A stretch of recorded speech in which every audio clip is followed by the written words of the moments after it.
Merci. Monsieur Salle, pour le groupe UDI. Madame la ministre, mes chers collègues, 2014 ne sera pas une grande saison culturelle pour la France. La mission qui nous est présentée n'est, on le sait, qu'une part de l'effort financier de l'État dans le domaine de la culture et de la communication qui avoisine 13 milliards d'euros. Il n'est pas inutile d'avoir en tête ce panorama culturel. Mais nous sommes là sur l'expression essentielle du choix culturel de notre pays. Alors quel est ce choix ? C'est celui de la soustraction, moins 1,1% en autorisation d'engagement et moins 2,1% en crédit de paiement, après un premier coup de canif de 2,3% l'année dernière, en regard du budget 2012. En mai 2012, dans son analyse de l'exécution du budget de l'État par mission et programme, la Cour des comptes avait souligné que la gestion des crédits de la mission culture n'avait pas encore été affectée de manière significative par les contraintes fortes pesant sur le budget de l'État.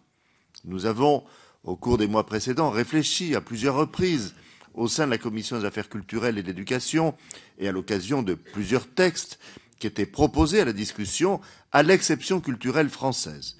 Je serais tenté et je suis attristé de dire beaucoup de bruit pour rien, puisqu'en définitive, les moyens de l'exception culturelle sont reniés.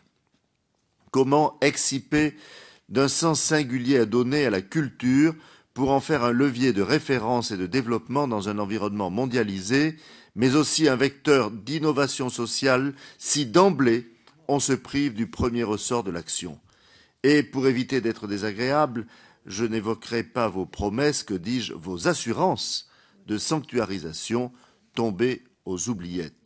Je suis d'autant plus navré de cette situation qu'elle donne la désagréable impression d'un acte automatique et plus encore d'un acte gratuit. Car en effet, pourquoi sacrifier ce petit budget de la culture quand par ailleurs tout indique que l'État dépense trop ?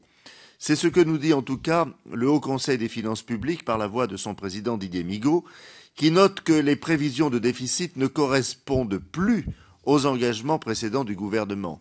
Il a même prévenu que, je cite, « cela rendra vraisemblablement nécessaire le déclenchement du mécanisme de correction au mois de mai 2014. » L'exercice du pouvoir fait tomber certains marqueurs politiques. Et ce n'est pas inutile, mais en l'espèce, nous aurions préféré que vous vous contentiez, Madame la Ministre, de vous inscrire dans la seule continuité de votre prédécesseur. Cela suffisait amplement. C'est vrai que même vos économies ne sont pas en elles-mêmes une signature politique, puisqu'elles sont dégagées essentiellement grâce à la fin de grands chantiers, comme celui du Musée des civilisations de l'Europe et de la Méditerranée, inauguré en juin à Marseille. Mais elles tiennent aussi à un matraquage des opérateurs, qui sont pourtant les vrais porteurs des politiques culturelles sur tous nos territoires de France et de Navarre. Outre une réduction forfaitaire de leur dotation, ils subiront un prélèvement exceptionnel tenant compte du niveau de leur fonds de roulement. De surcroît, la compensation de la gratuité pour les 18-25 ans diminuera fortement pour les établissements concernés, moins 65,14%. Le CNC fera quant à lui l'objet d'un prélèvement exceptionnel de 90 millions d'euros sur le fonds de roulement.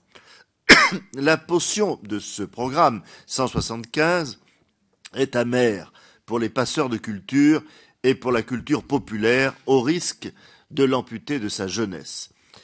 Nous aurions préféré que cette démarche soit au moins inscrite dans le cadre de contrats d'objectifs qui permettent à chacun de ces établissements de viser des jours meilleurs. Malheureusement, seuls 23 opérateurs sont dotés d'un contrat de performance et 16 documents stratégiques sont en cours de préparation sur un total de 81 opérateurs. Au total, les subventions pour charges de service public des opérateurs du programme 175, patrimoine, diminuent de 5,8 millions d'euros contre plus de 10 millions l'an dernier, soit moins 1,6 par rapport à 2013.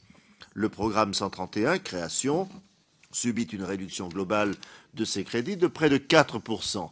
Sur le programme 224, transmission des savoirs et démocratisation de la culture, le soutien à l'enseignement supérieur augmente fortement, tandis que les crédits alloués à l'action culturelle internationale et aux établissements d'enseignement spécialisés diminue.